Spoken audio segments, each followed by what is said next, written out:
More about the president's itinerary and his visit to Paris, France. We're being joined by his special advisor on media and publicity, Mr. Femi Adesina. Thank you so much for joining us on the News at 10. Thank you. Good evening. Now tell us what the president has been up to today. Well, you know, the president arrived here last night.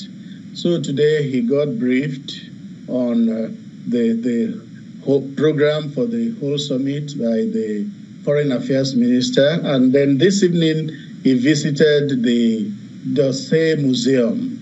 That museum has the best of French art and some memorabilia on the First World War. You know that the time of this peace forum is also the time to mark the 100 years of the armistice, 100 years after the First World War ended. As we speak, the president is about rounding off a dinner with other world leaders being hosted by the French president. Now, what about the meeting with the Nigerian community in France? Any major talking points? Well, that will hold on Monday.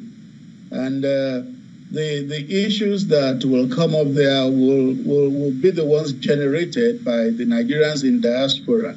They are going to bring up the issues which the president would attend to as best as possible. Now, on this global meeting, what is Nigeria bringing to the table? What are we presenting to world leaders? Well, each leader is going to speak on his or her experience on keeping the peace. You know, there are issues around the world. We have in Nigeria Boko Haram, we have Islamic State of West Africa, we have ISIS, we have Taliban.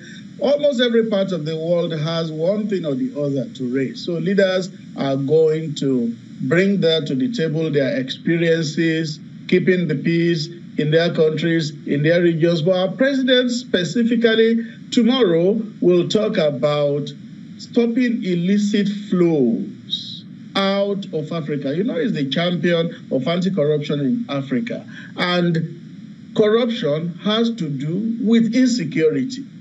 As long as resources continue to flow out of countries, flow out of the continent, there will be insecurity because there will be lack of development, there will be lack of jobs. So the president is going to draw the nexus between corruption and insecurity. And as long as there is insecurity, there can be peace. That is what the president is going to talk about tomorrow. President spokesperson, Mr. Femi Adesina, many thanks for speaking with us.